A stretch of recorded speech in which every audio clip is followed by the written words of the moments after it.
My name is Krystal. I'm a sales associate at Center Plate for the Rays Stadium, and I'm 6 months, 26 weeks total in my pregnancy.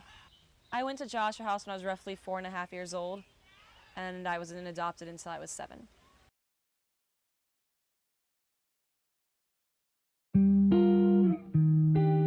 My name is Debby Obst, and I'm a school teacher. And Lance Obst, and I'm a project manager, and we adopted Krystal, and she was 7 years old. My dad got married, and we went to his wedding, and that was one of our first dates. And my dad knew Lance before, and he absolutely adored him. So he was saying, well, why aren't you and Lance getting serious? And I'm like, oh my gosh, he's just my friend, you know, it's nothing like that. And then Christmas rolled around. I'll let you pick up there, because they talked to you. And they watched Debbie open every box that she had. His parents and my parents. Everybody was down here. And all of a sudden, my dad and her dad took me out in the garage and asked what was wrong with me. Why didn't I propose to her? And it's like, we will when we're ready, you know, there's no hurry about it. So he did. He finally decided, okay, you know, you want to get married. It was at my birthday, so we picked out a ring, called up the folks and said, okay, we're going to get married. We're going to get married in June. And then they were upset because it was so quick. So you can't win. You can't win. I had always wanted to adopt. I have family members who are adopted, so it was something that I had always considered, and particularly at being at 35 and not married, I thought, uh-oh, I might not be able to have children biologically, so I had talked to Lance about that before, and he was very receptive to it. Yeah, after we found out we couldn't have children biologically, didn't really matter one way or the other, as long as we figured out we could adopt. Always had thought that we would do it through foster care for adopting. One of the things that was kind of the deal breaker for me is I was on a plane on my own before we got married, and I sat next to a lady and we just struck up a conversation, and I asked her if she had children, and we just started talking, and she pulled out this big long picture thing of all these kids, and I'm like, wow, you have a lot of children, and she goes, well, I'm not married, and then I was like, oh my gosh, how awkward is this? And she had adopted them all at all different ages, and she had said that it was the best thing she ever did in her life, and that it was difficult, but she had no regrets, and she was probably in her 70s, and it was a very inspirational thing, and I always believe in that destiny. So you can't ignore when things like that come your way. So we found Krystal through Children's Home Society. We had our MAP training class over in Joshua House. It's kids that have been sexually abused that are sibling groups, so their intent is to keep them together. My memories of my childhood before foster care at Joshua House are a mixture of both good and bad. Good ones would always involve my brothers. At 4.5 years old, I was one of their main providers.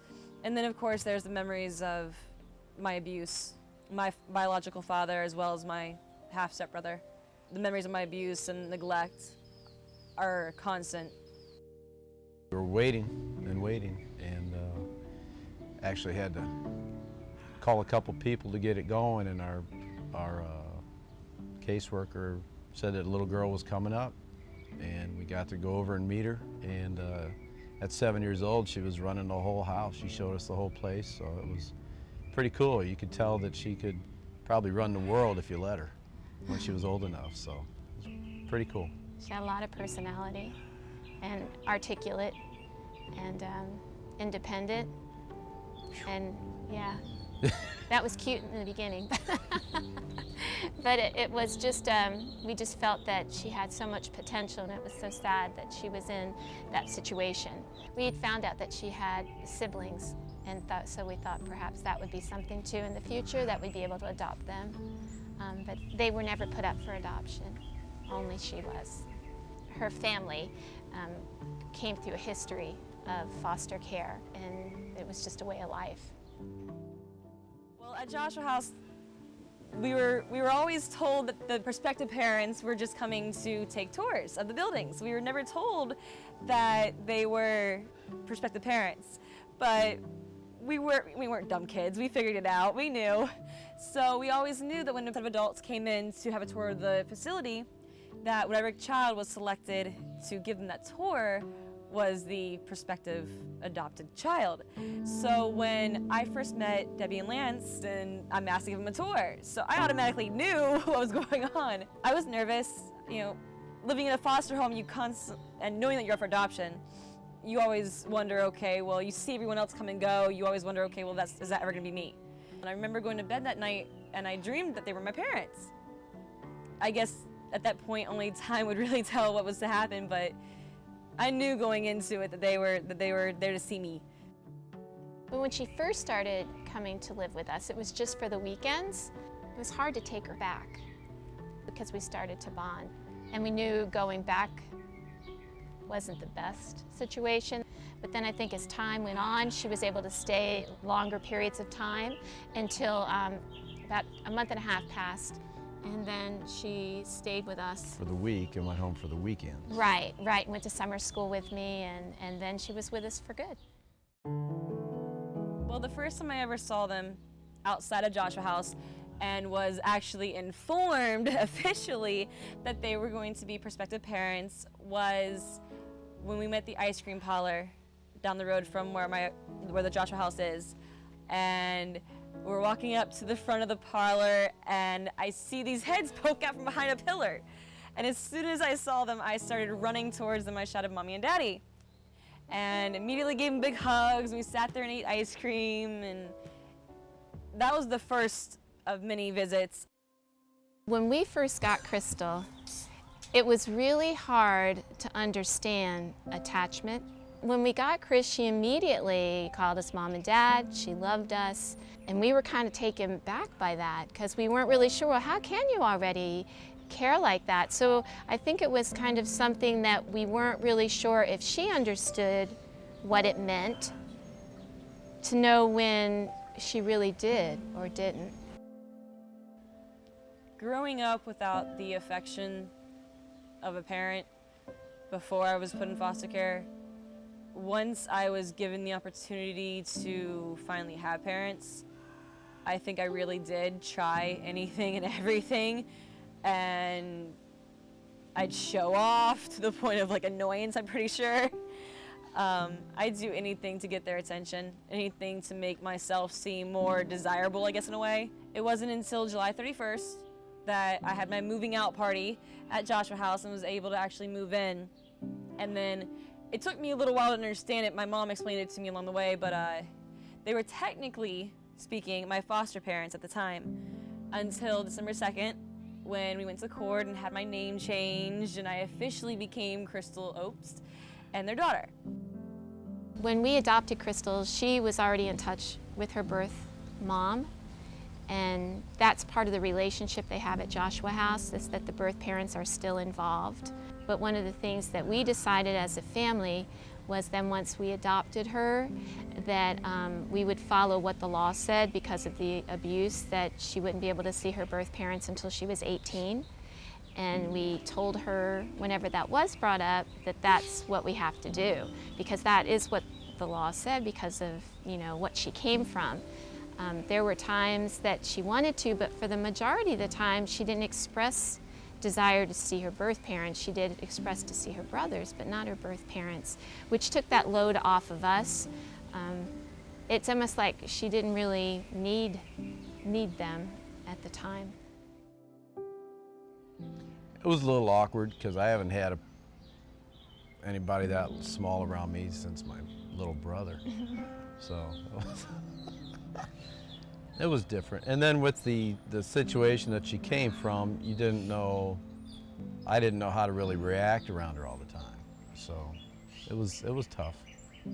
I'd say that was the toughest part. You know, you take all those classes and they try to prepare you, but each kid is individual and comes from something that most of us, you know, from a regular life have never experienced. So it's that unknown of how someone's going to react and what they're going to do and why they're doing it. And we always teased her that she didn't come with an owner's manual. So it made it kind of tough, yeah, to know what to say. After I moved in, we had our hard times. I guess it wasn't really when I knew that they were going to keep me, it was when I still doubted it. And until I finally got comfortable and realized I'm not going anywhere, this is home. I'd challenge it. I'd challenge their love in a way so that I knew just how deep that love ran. Before foster care with my biological family, there was no concept of love, really. I guess in a way I had a conflict within me. I knew I was being given it, but at the same time I wanted it, but at the same time I didn't feel like I deserved it because I'd never had anyone give it before, so why would I have it now? I think Krystal started to trust us. I don't know. I trust us that she wasn't going to go anywhere probably a couple of years afterwards. Again, the love thing, you didn't know, because one day it was really good, one day it was pretty rough. Another day was pretty good, another day was really rough, so didn't know what that really meant at the time, so don't know when that one really kicked in. It's hard to put an exact time on when I finally believed that I wasn't going anywhere. I guess it probably took, at least 2 or 3 years, honestly, before I guess I firmly believed that it didn't matter what I did or what I said or how I was. They loved me and they were going to stick around, and I wasn't going to end up not having a family again. Krystal seemed to really enjoy school. She made it a challenge for herself, or maybe that was one of the things I told her to do. One of the things to have Krystal and Lance bond, because I was with her all day long in school, and that was a difficult situation. Being her mom and teacher was very difficult, but we got through it and it worked out beautifully. But I wanted that time for when she was at home to be with Lance, so he taught her how to read, and through phonics, and he would sit in that room every night with his little pencil eraser and point to the words, and they would argue, and then they'd make up, and she learned how to read, and she's an extremely good reader, and graduated with a 4.275 and scholarship and the whole thing. She's a very able and smart girl. When we first got her, they told us that she had a learning disability and that she failed first grade and all these things. But that she could read. Yeah, they did say she could read, but she was just talking. It wasn't reading. But they were just telling us all these things she couldn't do. And so that was kind of like a challenge for us, because it was like, she can do that. I don't know what they're talking about. And we'd ask that of her, and she wanted to impress us, because that's her personality, is to impress and to have people notice her. And it worked in a good way. And that's all we were hoping for, is that she would like that success and that would feel good in life. Some of my first memories of my relationship with my dad was learning to read. Dad and I would sit down for half hour, however long, and we just start reading. Once I got into school, became more of a studying thing together. My spelling tests, I aced every single one of them, but mainly because my dad would sit there and repetitively ask me, all right, how do you spell because? Okay, neighbor. Okay, whatever. We go down the list and we do it every night until I could have my test on Friday and bring it home, and I'd be so proud because we worked on it together. It was something that I achieved, but I achieved because I had his support. I do love reading now. I wouldn't have developed, I don't think, a love for reading if it hadn't been for those patient hours of trying to help me sound out each individual word. I was definitely quicker to trust my mom than I was my dad because of my history. As time went on, I learned to trust him more and more, and I think my way of trying to earn his love was my grades, school. It was bringing that report card home to Dad, and I'd wait there. I'd sit at the door with my puppies. I'd wait for him to get home. He'd always give me so much, such a proud dad, and those were my moments of I did it. I did it. He's proud of me. And sorry. I'm sorry.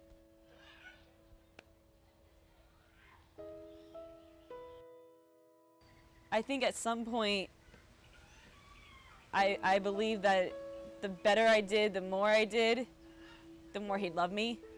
And I think that desperate wanting for his love and affection and for him to be proud of me. I think that mainly did stem from my history, my abuse. Because before they adopted me, I didn't know what it was like to be loved by mother or father, but especially a father. I could never get enough of my dad's pride. For knowing that he was proud of me, I could never get enough of. I think one of my favorite things my dad and I ever did together, and it came during a hard time in our relationship. I was 15 and going through a lot. I was rebelling against them at every turn, and we were trying to mend fences because we had been going through months of just torture. Therapy, counseling, family therapy, and we were starting to finally make a turnaround. And my mom found this father-daughter dance online, and it was a purity ball thing. When the actual dancing started, a lot of the girls would dance 1 or 2 dances with their dads, and then the girls kind of branched off to themselves and did their own thing, and like the dad just kind of stood in the corner and talked. I didn't want to stop dancing with them because I had his attention.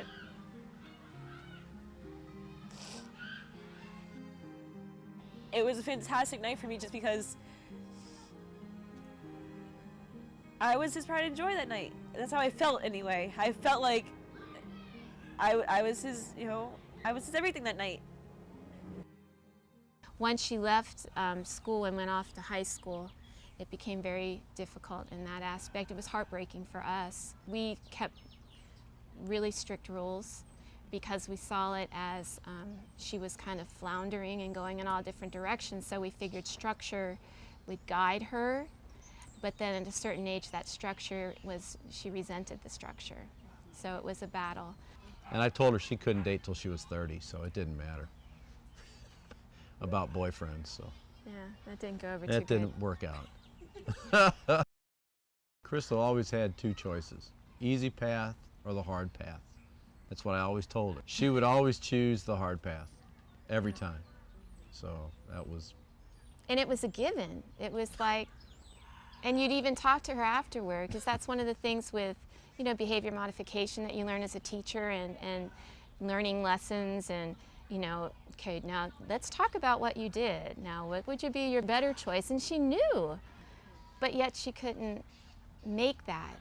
And it was one of those things we didn't know if she felt she didn't deserve that, if that's what she thought, or if it's that she was impulsive, or if that desire to have was more than the consequence that follows. It was so many things that neither of us were brought up that way to understand. I mean, if our parents said to do something, it was a yes sir and yes ma'am, and you did it. And so that's the way we were brought up. That was the way we thought to parent. But we were dealing with a child that had different experiences, and people in her life, adults in her life, let her down. So why would she listen to us? Krystal never had a problem expressing. She expresses very well. The thing that's difficult was at that time if she was expressing really what she felt, or if it's what she wanted us to hear, or if it was what she wanted us not to hear. It was kind of a mystery. And so, I always called myself Snoop Dogg because I'd investigate, and I'd usually catch her at some point, and then we'd have to have the consequence again. And then you're dealing with the disappointment of deceit. When you think you're really heading in a great direction and it's starting to make that turn, and then come to find out you were just fooled, was discouraging because it's a reflection of your parenting. How good of parents we were, and were we successful, and were we doing a good job, and you start to doubt yourself. And then I think too, it put friction between us, because both of us were frustrated, and neither of us had the answer, and I felt like I couldn't get away from it, and so I would get angry that he wasn't there for me. And I think one of the things that people need to realize with adoption is the dynamics affects everybody. Everyone in the family, the neighbors, the extended family, the teachers, the kids. I mean, it's everybody. I felt I really had no control. I thought Debbie did, but then I thought with the two, because they both have 2A personalities, it'd be little bickerings back and forth and would go to a crescendo and I'd just have to stop it. And then they started hiding it from me, so it was... And that wasn't good either. That was just as bad, or probably worse. It was tough. It's very tough. To keep a united front between the parents is paramount. If you don't do that, it's, you know, one little kid could tear you apart. We would grow too as a family and doing things together and laughing and memories. I kept a book of all the goofy things she'd say and do and the awards, and we'd sit and we videotaped everything, and we've sat and looked at the videos again and again, and it's an awesome part of your life. Growing up, I always wondered what had become of my brothers. The second half of my freshman year of college, I decided to try to find my biological family. And with the help of a friend of mine, I was able to find my biological parents. Chris told us that she'd found her biological dad on Facebook. Is that where it was? Yeah, yeah. How'd you feel about that? Not too cool. You know, it's you know, you give your life to this kid and then they turn around, and to me it was like a big slap in the face. I think the hardest part, particularly for Lance, because of the abuse that Krystal had from her biological dad, Lance never really knew how to react with her physically, because afraid, that fear of bringing back, you know, emotion. And I think we lived with that because of this person, and now this person gets to come right back in. That was a jagged pill. That was really difficult, because it was like, that's the whole reason that this was so hard. We pretty much decided if that's where she wants to go, if that's where she thinks family is, then that's her family, and we were just a temporary stop. And that hurt, but it also gave kind of a conclusion to things, that we could just get over it and move on. And the way I looked at it was like, okay, we got her through high school, and we gave her everything we could, and we did our job. And that was our contribution.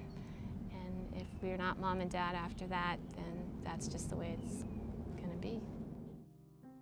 My initial impression after 16 years of my biological father was, like, I remember thinking, like, the memories I have, the things that I know happened, can't be true. Like, he seemed so eager to get to know me and everything, and I kind of feel like, looking back, I kind of feel like I was brainwashed. Everybody told me, like, repeatedly, himself, his wife, my aunt, everybody told me over and over again, it's not true, it's not true, it's not true, to the point where I started to believe it. I got in touch again with my biological half-brother, Patrick. Patrick and I are related through our biological father. I remember the first time he saw me, he gave me a hug and, you know, said, hey, it's good to see you, sis, and then immediately turned around and said, what the heck are you doing here? I never really understood why he had the reaction until he finally, after about 2.5 months of me living there, Patrick told me, he's like, sis, I can't watch you live there anymore without you knowing the truth. You've asked them and you've heard their side of it, but you're being lied to again. I ended up getting the full story, that all my memories, all the horrific things that I remember my biological father putting me through were true. After having given a man a chance that he didn't deserve in the first place, I couldn't spend another day in that house. I had seen my biological mother, Tina, one time since I got in there. And after hearing all this from Patrick, I called Tina's house the next day and I asked her, can I come over? I think she was just as shocked to receive the phone call as I was to be making it.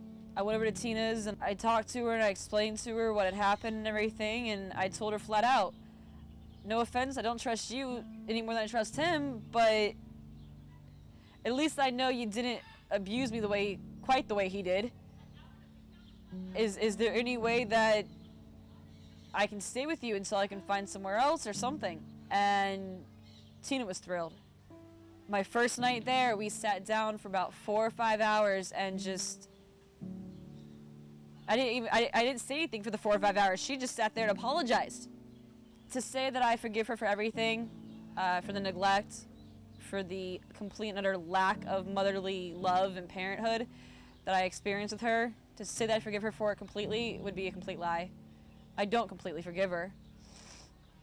But watching how hard Tina tried during the 3 months I lived with her to make it not just a temporary place to live, but to make it a home and to have a cooked meal on the to have a home cooked meal on the table every night, and how hard she tried to make it like like a day hadn't gone by. I had to give her some sort of credit for it. I do care about her. She was with her birth parents for 6, 7 months. Out of state, away, and we had decided To have no more contact with her, yeah. because it was just too hard on Debbie. I hadn't spoken to them in about 5 of the 6 months that I lived up there. I had tried it on different occasions to call, but contact had been severed. The going back and forth, she'd be mad at us, she'd go to them, she'd be mad at them, she'd come to us, really wasn't making her commit. So we just decided to force her to commit and to make the decision on her own. Fortunately, my dad lives close to where she was, so he kept contact with her. And that's how we kept touch. It wasn't like we just didn't. We knew what was going on, but we just couldn't let her know we knew what was going on.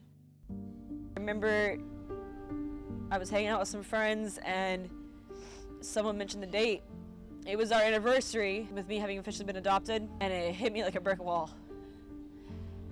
I immediately asked, I didn't have a phone at the time, I immediately asked a friend if I could borrow their phone, and I stepped outside, and I remember when she first answered, I didn't know what to say.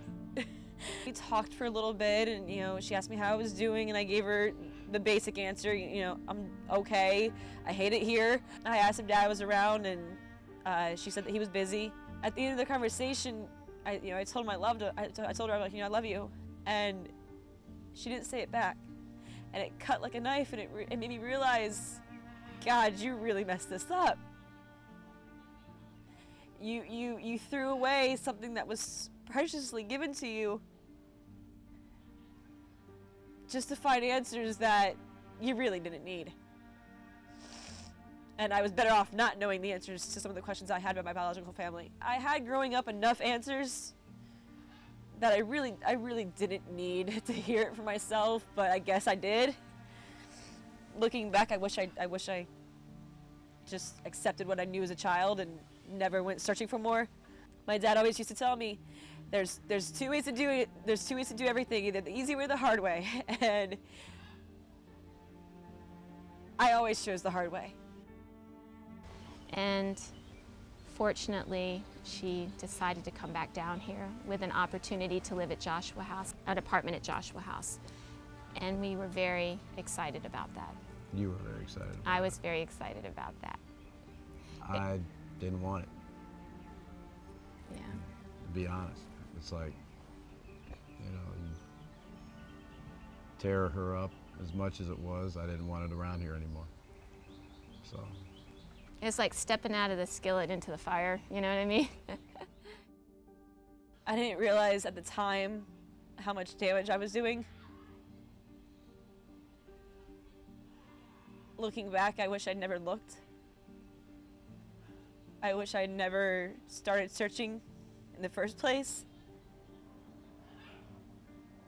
Because not only did finding out the truth the hard way hurt me, it hurt what I was so lucky to be given in the first place with my mom and dad. I came back from living with my biological family in January, and I knew at some point I'd have to see my dad. Mom was much more receptive to me coming back. She, within a couple days of me being back in town, she came over to see me, and We talked for a little bit and started slowly having phone call, contact again, and then I knew at some point I'd see my dad. I decided to let my walls down.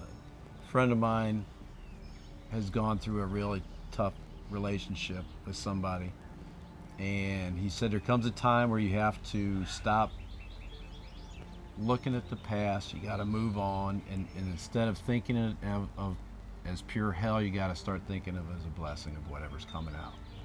And something hit me there, and it's like, we got to look at it like that.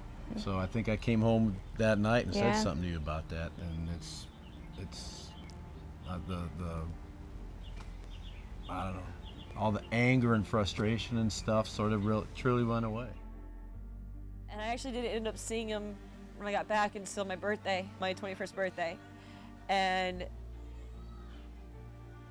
Mom had told me that she wanted him to drive me home that night. And I remember begging her, whenever Dad wasn't in the room or when Dad was not around, I literally begged her, please don't make him drive me home. Please, I don't want to be alone with them. I'm not ready to be alone with them. Please, I don't know what I'm gonna say. And so at the end of the night, sure enough, Dad drove me home. And the first few minutes of the car ride, I didn't know what to say. I felt like, if anything, I had definitely burned bridges more with my dad than I had with my mom. And I didn't think I had a chance. I didn't think after what I had done that I had deserved a chance to mend my relationship with my dad.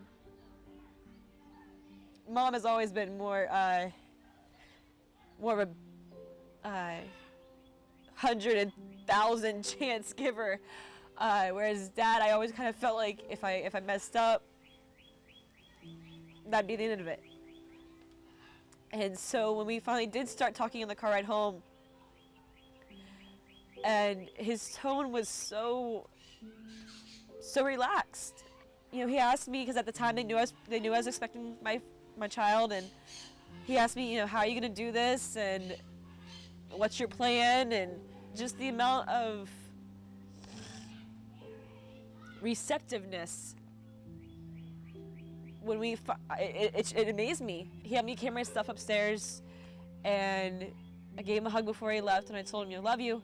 And up until that point, we had talked a couple times on the phone, and I had said it but never heard it back. And he said it back. And so as soon as he was out the door and down the stairs and I watched him drive away, I burst into tears and I immediately called my mom. I feel like I have a long way to go mending with both of them. I feel like I definitely am mending my relationship quicker with my mom, but I think it's because we see each other more often. They've both been very, very acceptive of being grandparents soon, and very supportive. I feel like I don't deserve that level of support or the level of forgiveness and patience that I'm receiving. I guess I'm really grateful for it, and I don't know always how to describe that to them. The strength to forgive somebody is very hard. It's easy to hate, but it's difficult to forgive when you've been hurt so bad. And we hurt her too. It was mutual hurt. And one of the things that I'd always hoped for him is that he could just let it go, because it's not productive. And if she wanted to come back to be our daughter, then we needed what you do when you have your child, you accept them in the situations they are. She's committed. She's turned her life around, and we're proud of her for that, because it takes strength to turn your life around. Seems like she's not worried just about her anymore. Yeah. She's got something else to have to worry about. She went on a job interview, and the lady goes, I can't help but see you're pregnant. Do you think that's hindered you on finding a job? And she said, yeah. The lady goes, well, I'm taking it the other way. I'm taking it as you have a responsibility now, and you'll show up for work. Yeah. So it's pretty cool. It's pretty cool. And one of the things we always told Chris was, you can talk it or you can walk it. And she's a master at talking. The walking has always been more difficult, but she's actually walking. And I'm really proud of her. Yeah. I'm very optimistic and excited. It'll be the first baby. in this house, so that's cool. The only person I'm still in contact with right now is my brother Patrick. I keep tabs on how everyone else is doing through him. Patrick has told me that it does upset Tina that I'm not calling her. The only person I thoroughly trust to have anything to do with my daughter is my brother. I still don't have contact with my brothers, which was the initial reason why I went out looking for them in the first place. I do know that they're doing okay. One is still in foster care, he's not 18 yet. The other is graduated from high school and in California on a track scholarship. So I know they're doing okay, but I haven't seen them. In all honesty, I already had all the answers that I needed. I think for me it was more of a disbelief that any parent could put their child through what they'd put me through.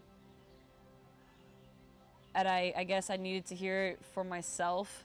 I have a greater appreciation for the struggles my parents went through raising me, because I realize now I definitely wasn't a very easy one to teach those values and lessons to. The reward for me is that I've grown as a person. Biological, adopted, once your heart decides to take that child in, I cannot express, and I never knew what that meant, that it's just something that's deeper than anything I've experienced. And because of that, I've gotten more peace in my life and more reward, and I just feel that it's made me a better person. Where in the world do you have time to think of all this stuff? When I'm not at work. Jeez, oh.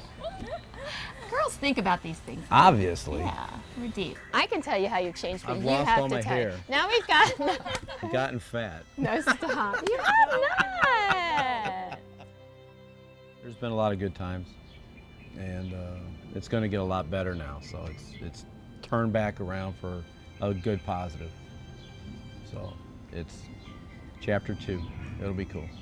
And I can see, and I can say for him that you have matured, and you look at things in a much more calm way than you did before.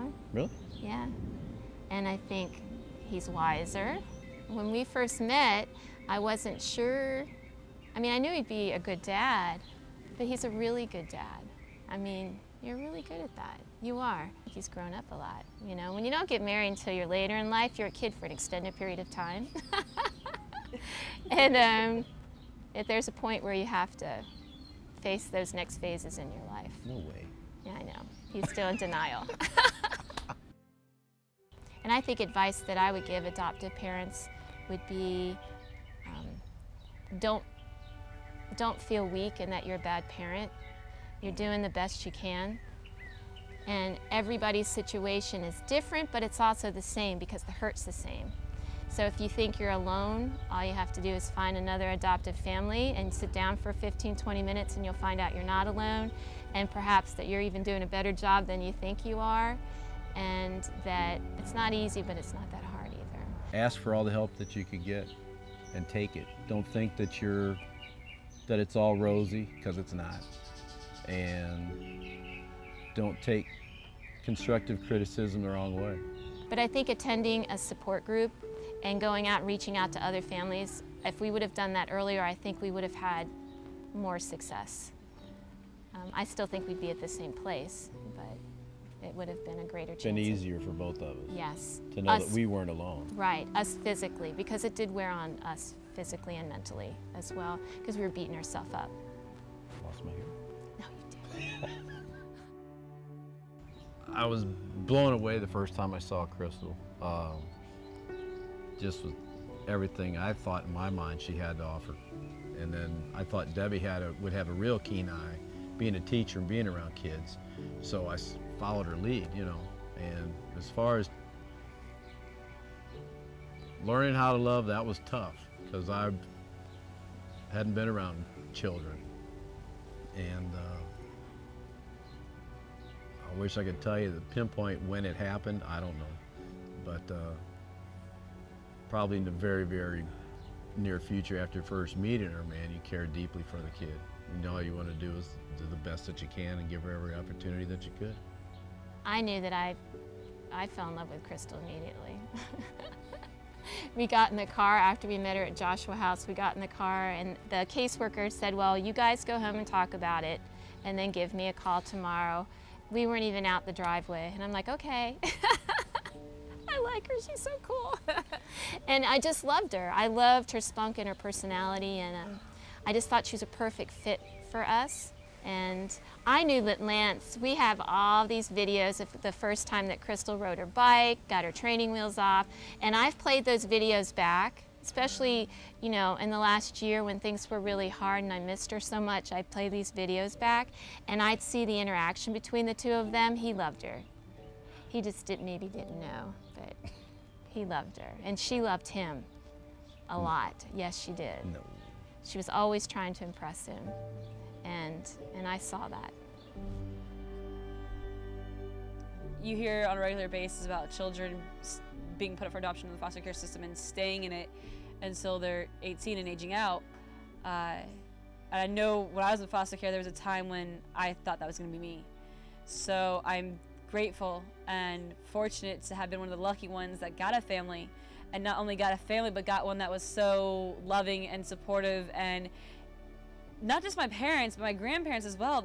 I never felt like the adopted child. I know it definitely opened my eyes up to the possibility. If I ever chose to have another kid, I definitely would adopt. I've seen the struggles it can cause, and I've also seen the wonderful things that can come from it as well. And life changes and life-saving gift that you can give by opening your heart up and letting yourself take in and love that child. It truly is a blessing for that child, and I hope as much as a blessing for the parents involved as well. I know I'm grateful.